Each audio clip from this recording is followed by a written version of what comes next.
Welcome to the Scandi Shift, the podcast where two expat moms talk honestly about surviving, thriving, and building a happy life in Denmark. I'm Selena. And I'm Meg. And today we're talking about Danish sommerhus, or summer houses. Because the second the weather turns beautiful here, it suddenly feels like everyone in Denmark puts on linens and escapes to some tiny house somewhere. And you hear it everywhere, like, oh no, we can't do something. We're going to go up to our summer house. We're going up north. It almost sounds like a northerner one. They're like, not up north. Oh no, we're away this weekend. And like, as an expat, I feel like I'm sitting around being like, where is everyone going? How is everyone has this like magical place to like retreat to? And how do I get into that? Does it kind of feel like everyone has somewhere to go? Yeah, you definitely can. And I'm sure you've been to a few, right? Because you've been here long enough. You've been here where you're like, this summer house isn't just like a myth of this like magical place somewhere that you go to. It actually Game of Thrones, like up north. Up north. Winter's coming. Everybody gets out quickly. But here it's the opposite. Summer's here. Rush to it. It's coming. Summer's coming. Get to it. Yeah, and actually everybody avoids the north. Yeah. I think the Game of Thrones. That's true. No one wants to go over the wall. Yeah, I've been to a few, and I experienced a Danish summer house a couple of years before we moved here. Okay. So 11. Just a few years back. Just a few, over a decade ago, and I have been recently, but you never got invited. Exactly. And this is my in-laws that saying a lot in the net about that. I made a really good first impression. But they've just recently moved from this one. They were still in the same area, and now I feel terrible, but I can never remember this area. Oh, it's outside of Copenhagen, and it takes like 30 minutes to drive there. So it's not the north, like the Danish Riviera. It's not Gilleleje, it's closer. Did you just call Gilleleje the Danish Riviera? No, the Danish, that is the definition. The Gilleleje, Iseleje, Tisvilde, all of those. Yes. Is Hornbeck counted in that? All of that. It's that top coastline. Okay. Yeah, the Danish Riviera. Fancy. Well, we went there. We were in a summer house community, like a development. Oh. Of how different size shaped houses with gardens, varying sizes. And it's very nice, very charming. And they actually, I don't know if they still do this actually, but they used to disappear to that summer house and then rent their apartment out in Naples. Like 4 months at a time. It's very smart. Yeah, that's really nice. This is very the typical, it's summer, goodbye. Oh, actually, they left in May and came back in September. Yeah, they're like, we'll see you when the weather turns pouring. Exactly. Yeah, they've got it right. But yeah, that was my first experience a long time ago before we even moved here. And I remember just thinking it was like a gorgeous day. And yeah, we were eating out. They had a barbecue. It was like the best possible use of the summer house at that point. Yeah. It was very charming. That was my first experience. So I have also been to a summer house, or sommerhus. I know everyone. It's sommerhus. Sommerhus. But we rented it, so we found it it was back in 2021 when we came here for my son's Bernadette, and we were here for 3 weeks. It was my first time in Denmark. And we rented a summer house for a week up there. Also, and I didn't realize, in the Danish Riviera, not that far from Hornbeck, a little bit south of it. Is lovely there. And so I fell in love with peel and eat shrimp at Hornbeck. I still dream about I had some last night, and I was so tickled pink with being so happy, just digging my fingers into peel it and shrimp. But I was like, it's like a day in a summer house. Except it was a restaurant in Frederiksberg. But yeah, so we rented one, and it was really lovely. I mean, just to describe it for people who don't know, because if you haven't been one, it is kind of like a vacation house. It is a vacation house of sorts. But yeah. I think of it, I'll describe it the way I think of it. And then you vacation house. Yeah. You are not, You're not allowed to live there full time, right? Is that the rule? Something like that? I don't know, actually. I actually don't know. I think there's some that have rules and some that don't have rules. Yeah, maybe it varies depending on actually where you buy them. And you sound like if you go on to one of those where my husband's dad and his wife live, if you go to where I was just talking about before, where it's like an actual community, maybe you're not allowed to live full time on there. Maybe that's no, I don't know. You own it, so I know, but I remember that they're. I got this. Sorry, like we will look this up. yeah, we'll look this up and we'll or you know what? Someone write in and correct. I'll look it up whilst Meg tells you. Yes. Bob for Spearmas. No, but so they are vacation houses, but they tend to be, from my experience, my vast experience, no, but also like looking at them, they tend to be one floor. So sort of think of like a cabin like thing, one floor, but are surrounded by nature, woods, usually on the beach or near the beach. And it has that feeling of just rustic nature without being super rustic. So the house we did was really beautiful, very Danish design, lots and lots of windows. I think the thing I hear and feel about summer houses is that they end up having lots of windows, like bringing the light in. And you definitely have a lot of indoor-outdoor living flow that kind of naturally is designed to the house, I think. They are a bit like living in an apartment, but with a garden. Yes, exactly. And if the apartment was just one floor with nobody above you or below you. Okay, I just quickly looked it up because I'm actually curious about this, and I'm sure other people thinking about buying a summer house. Yes, renting one just to test it. You can, but I think it's special rules, a different commune. So okay, in some areas they say from November 1st to the end of February. Then it's only weekends and short-term holiday stays are only allowed to actually live full-time in the summer. Oh, that's why it's called a summer house. Oh, that was Funnaborg. Yeah. But yeah, exactly. I think it's because you have different rules on the mortgage and and all of the borrowing rights. Yeah, that's why it's all tied in. Oh, that makes sense. Well, okay, I just thought it was a weird way of calling a vacation house. I was like, what a strange name just to literally call it a summer house. Yeah. But now it makes sense if you can really only be there most of the time in the summer. That makes sense. But anyway, they are this escape from urban life, and you kind of go out and you're in nature, or you're in by the beach, or you're just a place that you kind of escape the hustle and bustle of like Copenhagen or Aarhus or Odense. Insert your relatively large city here, kind of thing. People have them all over. Yeah, but a friend of mine, her family have one out in Jylland. Oh, but it's a hell of a drive, 4 or 5 hours. So then you need to be going for at least a week. You get the kids in the car. I mean, we all know what it's like traveling with kids in a car for longer than an hour. It is a lot. Yeah, when you're talking 3-4 hours, now you're talking to what we had in Tahoe. So we had our version of a summer house in Tahoe. And, I mean, people realize that the U.S. is very big, right? Yeah. Obviously. So it's not unusual to have your vacation house be 2 or 3 hours away. And, we live. How you talk about a vacation, just like everybody has one, yeah. I mean, just average Bob and Susan, our vacation house is going to be 2 to 3 hours away. No. But we had one in the Tahoe area, and it was, I loved it. Okay, so one of the most desirable areas in the country. I've been there. I can actually attest to this.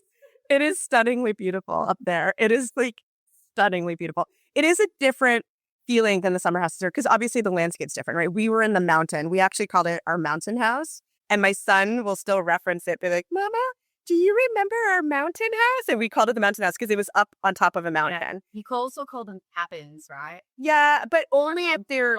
Yeah, but only if it's literally that. Like ours was a house. It was built in like 1930, but it happened to be on a mountain. So we called it a mountain house. And then we were only about 15 minutes drive down from Donner Lake, which is this beautiful lake. It's not Lake Tahoe. It's a little bit smaller. But we had a beach there. We would picnic. Like it was, that sounds very, I loved it because I really understand the pull probably of the summer house here, where you're going somewhere that you don't have, it doesn't have to be fancy vacation because you're just going to your own area. Home from home. It's a home from home. Yeah. Like you don't have to pack up a lot of stuff. You probably have those up there. you're putting a bunch of groceries in the car and you're driving up and you unpack them. And you get that sense of like you arrive and you just, for me, we would drive up to that house. And the second I saw it, I would just feel all the tension drain away. And it was my happy place. It was somewhere where like we had almost a half an acre. So quite a bit of property around. And it was a private road. And we knew the 3 neighbors we had. And it just felt very communal, very relaxing. And I mean, honestly, we would never have sold it if we hadn't moved here. It was a hard decision to sell it. It was really hard, but I love it. It's some perfect little place that you get away from everything. So I kind of assume that's the summer house here. I don't have one, but if you have one you want to, share with me. They're hard to bet. They're like, I don't really like talking about these Danish clubs, but I have to say, summer houses here are literally a Danish club. And if you don't have special permission to own one, you are not getting in that club. No. They've made it very difficult for foreigners. I think it's easier when you're married to a Dane. Yeah. But if you are 2 foreigners living here, even if you have permanent residence, you have to apply for special permission to own a summer house. It's not just a given. Even if you own an apartment or a house here, you still need special permission in a lot of cases. That's crazy. I did not know that. I guess so. We did look up. Okay. So we get special treatment because we married into the club. Yeah. It is it's sad, but yeah, true. So I think it feels to foreigners probably to us, right? Yeah, it's a bit more exclusive. It's not the most attainable thing. Of course, you live here for 5 years plus, you have permanent residence, then you apply for the permission. I'm sure you get it granted. Yeah. But it's just funny that they have this like, well, we just want to do an extra check. Yeah. Are you Danish enough? Yeah. Or Danish adjacent enough to join our club? Do you fit this area? But it's not the most exclusive thing that you could get here of the tiny houses that people go to the summer, is it? No. There is another house, right? The summer house people talk about going away, da-da-da. But there is another thing that is very, very Danish, or maybe Nordic, but I don't know. I only have experienced it here in Denmark, and I haven't really experienced it. I've seen it from afar in a longing kind of puppy dog way where I'm like, can I please experience this? And what is that, Selena? It is something really cool. Yeah, this is the really small ones, right? Yes. The kolonihave. Kolonihave. Even the name is cute. Yeah, but it took me a really long time to be able to see that. I would hear it and I'd be like, what are they talking about? Like, isn't this just a summer house? No. No. They are quite different. They're a bit like, we must have all seen them. We have them all. They're dotted in little bits all over the city, but you will go past and they almost look like the English equivalent, like an allotment, but it's a tiny house. Yeah. That you're not allowed to stay in.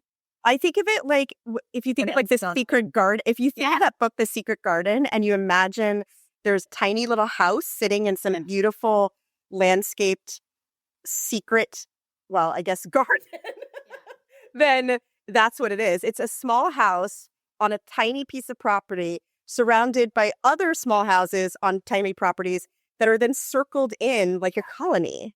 And you think it's hard to own a summer house? Forget about a colony here. No. I think this is, they just get passed down from generation to generation. Unless there was no one to pass it to. And then I imagine the wait list to get in. Crazy. Yeah. We used to children on our meals, like that kind of whole thing, right? You need to be signed up at birth. And 25 to 30 years later, you might get an offer for one. You may never get one. Seeing people talk about this all the time. So, but I have actually been to one. Now I feel quite privileged. I'm really jealous. I'm so jealous. I keep looking at these and being like, can I make a friend? Yeah, this is one of my husband's close friends. And I don't think that's still in the family now. I'm not sure. Oh, no, Sorry, it is. Okay. I was like, did they sell it and not to you? Because they used it recently. Okay. But it's quite close to Christiania, in that part of the city. Very tiny, very cute. Just enough facilities with a little garden and lots of sun. So it's great for barbecuing. My Hanno, his friend, he still brings his friends together there and they do barbecues and have a beer or whatever. But it's very charming. Yeah. But I think it's the way of having, like, in a city that's filled with lots and lots of apartments, it's a way of having your piece of land where you can enjoy privately, not just hanging out in a park. Very private. Yeah, you have like hedges around and full hedges, fencing. Yeah. He's very private. So my first experience with them, again, just looking in longingly, was we stumbled on the one that's in the Frederiksberg Gardens, which that must be the most. Yeah. I was like, people said unicorns don't exist. It's those kolonihave sitting in the middle of Frederiksberg Gardens. And it was so cute. We're wandering the little paths because it feels like you're getting into this little area. And it was so cool. And there was varying degrees of gardens, right? Some were just a little bit just grass and, other things. And others had cottages that were, I swear, were like something out of, I don't know, Martha Stewart Living or something like that, where it was like perfectly well designed, one room, cute little like things, and then beautiful roses everywhere. And then one was quite run down. And I was like, is this one for sale? But talk about rules. When we went out, there was a little board and it had all the rules of being there, reminding you what you had, like what all the stuff. And I was like, oh, okay, this is a very regulated piece of desirable property. They do have like a real sense of community. And some of these, so, and again, it's like summer houses. Yeah. You can own one in Gilleleje and it can be completely separate to everywhere else. Yeah. And it will probably feel more like your own home, but very private, and you're not necessarily part of a community. You're just so separate. But then in the same way, the kolonihave, they're built around community. And this one where we were, if you walked around the corner, it had the little stage that silly had concerts going on. And what? Yeah, so it's, and there's like a little playground. Like they have a few facilities there, and you can probably get an ice cream. So it's the same at my in-laws where there's like a little shop on site, and there's playgrounds dotted around, and that's woodlands walks all around there. And so this is like the best club you could ever be part of. Yeah. Like this true idyllic Danish summer life. Yeah. You just have to get into this club. But they have a lot of rules around the kolonihave. Yeah. A lot of rules around maintenance, gardens, privacy. Overnight use is really restricted. Yeah, right. You can't really sleep there. You can, but you're not allowed to sleep there for long. And it's seasonal, and there's all kinds of rules. And interestingly, it's funny, like the equivalent, it is like the allotment association that is responsible for them. So it's like directly translated, it's allotment, which is what I always think of. Yeah. But allotments in England are more like where you go and it's like maybe you put a shed or a greenhouse on there and you're probably growing vegetables and fruit and herbs. And, maybe you see like Fred and Vera sitting out on 2 deck chairs, once in a while. I know my parents used to own an allotment and they used to drive out to it. It's not like just next door. An allotment is just like a little piece of land. A little piece of land, piece of dirt. Okay. And they do actually have the concept here where you can buy certain square meters of dirt, because a good friend of mine did this some years ago. And then you can go out to it and you can plant tomatoes, whatever you want, herbs, and you just have to tend to it. There's an overseer for the land, but it is a concept that I believe is quite popular here. If you're really into growing your own stuff. We have a few of those, a few in San Francisco, and then my friend has one in DC, which is like a community garden, and you get your little piece of the garden that you can, but you can't build anything on it because it's not big enough. You can sit by it. That's the same here. You're not allowed to build. You're allowed to plant. Okay. And you can be there, but you are not allowed to plant. Sorry. You just go and you sit with a piece of dirt. You're not allowed to put anything into it. I'm really not selling this sunset. Everybody's like, why the hell would I do that? I can just do that on my balcony, minus the dirt. No, you can plant away, but you cannot build, like, put a shed. You can't just stop for, like, this open space and be like, I'm just going to bring my shed and build this now. And excuse me, and put up my little bed.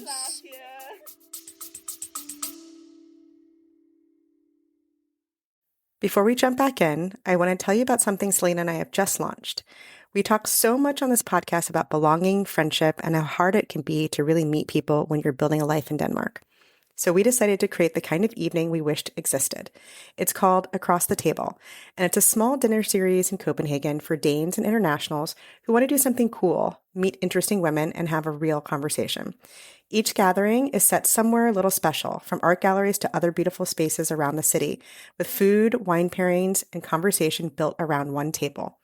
Our first dinner is on June 11th at Gallery Lorient in Frederiksberg, with a private tour of the exhibit followed by dinner, wine, and conversation. No awkward networking, no forced small talk, just art, food, wine, and the kind of evening where you actually get to know people. There are only 10 spots, so if this sounds like your kind of night, you can find more information and the link to our tickets on our website, thescandishift.com. We'd love to have you across the table. Put the trees, get some pricing, yeah. And actually you just rent it by, I think, the season, Okay. and you pay. That's really cool. Yeah, it's a slight side note, but if the dream of the kolonihave is being crushed by the wait list and being foreign and all the other stuff that goes with it, then go and check out, like, these allotment type, own a piece of or own a piece of dirt and go and plant away. Oh my God. Anything's possible in Copenhagen. That's true. I'll be Farmer Meg, I guess. And it's the one way as like a foreigner. I'll be foreign Meg.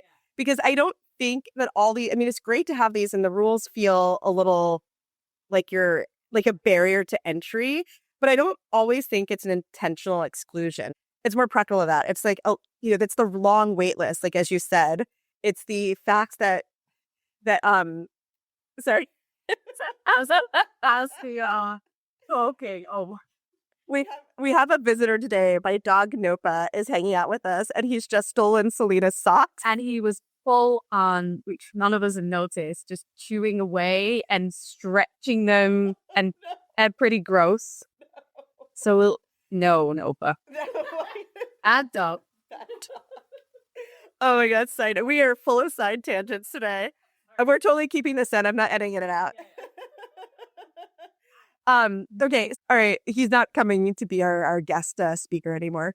But yeah, so the kolonihave are passed through families. The summer houses are one of these things where you're like, okay, probably trying to get into it, trying to, find a family connection. So it can feel very exclusionary, but it's just because it's how everything's been done here, right? You're just passing it down.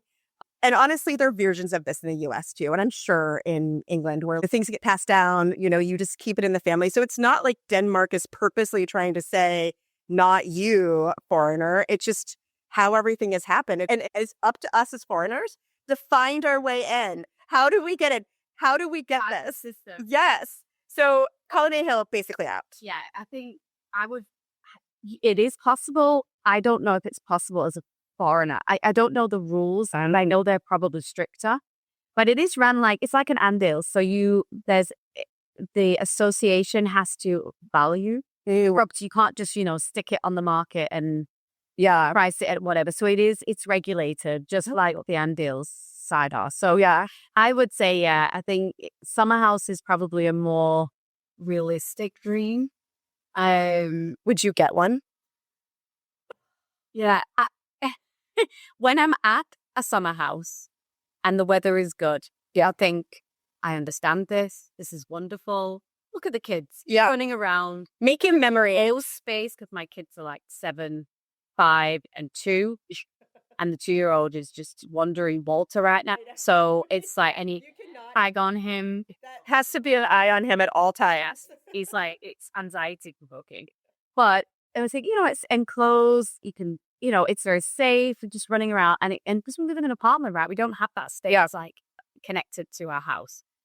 But my husband and me are very much, and I know he listens to this, so he's probably done nodding at this point. We are aligned on this one. We went and stayed in 2 summer houses, one in Gilleleie, one in Liselei. We did staycation, as did most people when it was COVID. Yeah. And we did a week each, 2020, 2021. It rained every single day, both breaks in July. Oh, no. And we were like, we are never owning a summer house in Denmark. This is super depressing. The problem is that all of those places are geared up to good weather. Yeah. Weather's not great. You're that. Well, and the houses were beautiful. The gardens were lovely, but of course you don't use the gardens when it's by rain. Yeah. if it's pouring down. My kids like the rain, but you don't want to be in it constantly. So I feel like those 2 experiences ruled it out. Yeah. I do understand why people have them, and I love visiting, but I'm not sure I'm up for owning it. In fact, our longer term plan would be to own something in Italy. I mean, you can depend on the weather there, but it gets blazing hot. Yeah, exactly. Like now you have to be more northern Italy to stand a chance of surviving the summer. I mean, even Tuscany can have these. Yeah. Creamy in Umbria, can be crazy too.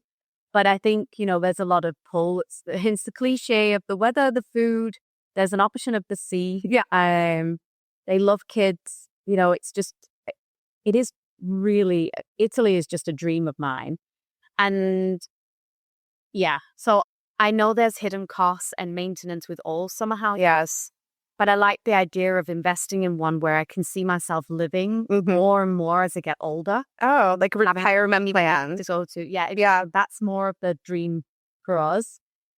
I think the Danish summer one is unlikely for us. I see both sides because, as I mentioned, our vacation house, I loved being there, and it was this relaxing place, but there were costs. I mean, the house was built in 1933, so it is almost 100 years old, and it was originally, when it was first built, a sheep herder's hut or farm, and then built out into a house from there. So it was really cool. It had a really cool history, but that also means history means old, which also means upkeep. And if you ask my husband, he'll talk about all of the projects on the house that he would do while we were up there, and not as much the relaxing, because he's the one who's stripping paint, fixing a fence, and I'm the one that's sitting there. I mean, my feels cliche, but I was sitting there drinking a coffee and enjoying the view, and he's sleeping away in the back, scraping. We did mix cement once together. And when we had the wood delivery, because it was a wood burning heating, it was just wood burning stove, heated the whole house. So we had to have wood deliveries, and you get these big, massive pallets, and we'd move them into our shed. I did do that, and that took hours and hours of time. And I did it pregnant. My mom was like, "Are you insane? Are you insane? Don't haul wood pregnant. What is wrong with you?" Yeah, so that is the downside. And you're right. There's a lot of maintenance. And so if you can get something that doesn't have that much, or you can just have someone do it, then it kind of makes it a little bit more worthwhile. But it is a cost. There's a cost to it. And I interestingly, in England, the very wealthy may have a summer place or a vacation home. Yeah. And it's always sorry, I have to just say as well, there is an absolute range and variety. Yeah. You can have everything from a static caravan, so the big long caravans that don't move anywhere, that they need to be towed somewhere. That those parts they're camper van, a camper. Now camper van, you can still move. Okay. You would call them trailer. Okay. Yeah. And that brings up all kinds of vision. Yeah. But we stayed in the equivalent a log cabin. It had that feel on a holiday park last summer, and it was wonderful. It was such a nice place. Mm. But I think there's a stigma to some of these places where it's not the nicest. Yeah. So that's the starting point. And they're obviously much more affordable. Then it goes all the way through different cabins. Then it's just when you own a second house. Yeah. in England, it's a home. Yeah. It would be a house for someone. It's not a summer house. It's a cottage in the Cotswolds or down on the coast or in it's just owning a house. So that obviously comes with a significant cost associated. That's true. It's really not, I would say, because of weather, because of cost, it's not really a thing unless like I said, you're very wealthy. Yeah. Really and you're into Airbnb and those things because we don't have as much regulation as they do here. So yeah, they really crack down on that. Yeah. Yeah, you could make good money owning an Airbnb in the UK still for sure. But that's why for me, it's a huge luxury to have your own summer house. It's not a given. No. I wonder if sometimes when it's such a thing here that it's like a goal is automatically created for Danes that it's like, we'll own a summer house again where, we don't want a home from home and a garden. For me, I don't have that feeling. Yeah, I get that. I'm still like, literally, I see Italy as a dream. Yeah. I'm so torn. I love it. And maybe, the weather part. I mean, today is beautiful and sunny. So imagining us being up in a summer house and recording right now would be a lovely dream.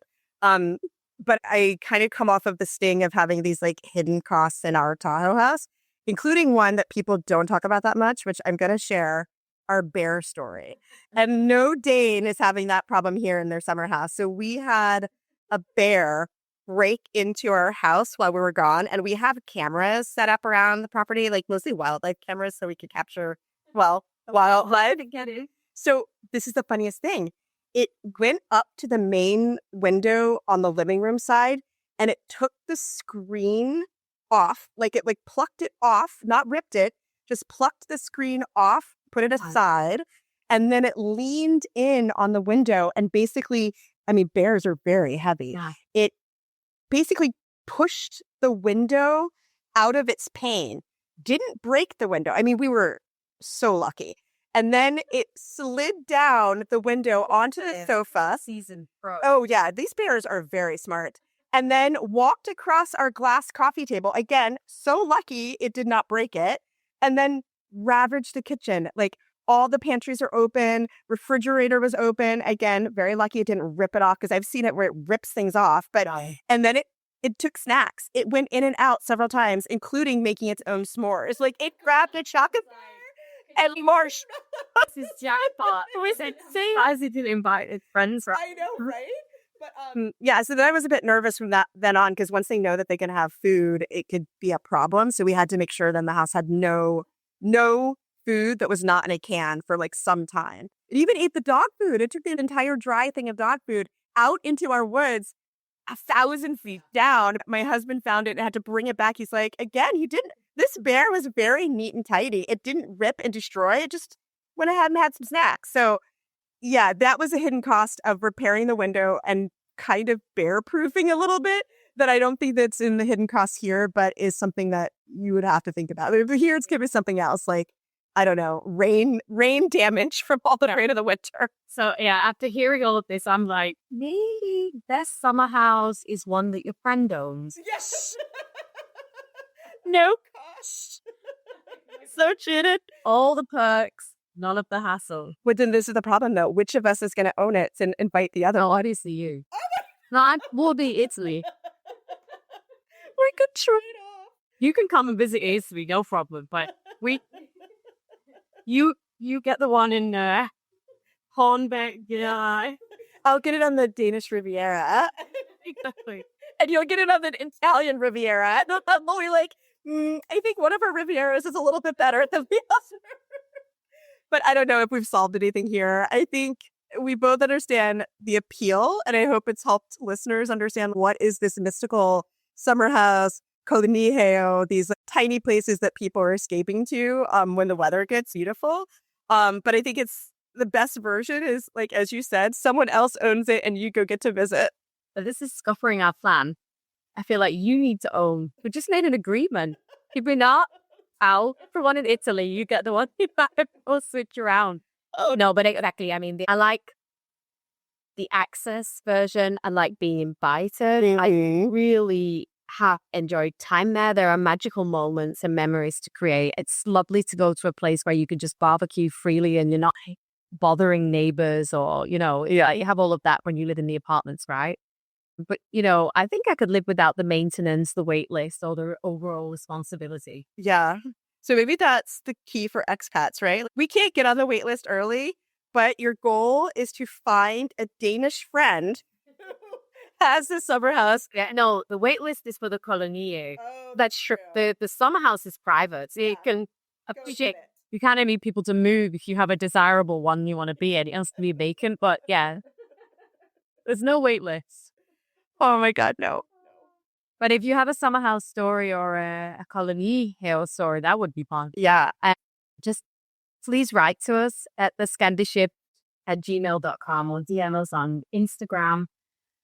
And if you enjoyed this episode, like other episodes, please rate, review, subscribe, send it to a friend. It really helps other people find the show. Yes, thank you for spending part of your day with us here on the Scandi Shift. Tack for a day. Every day.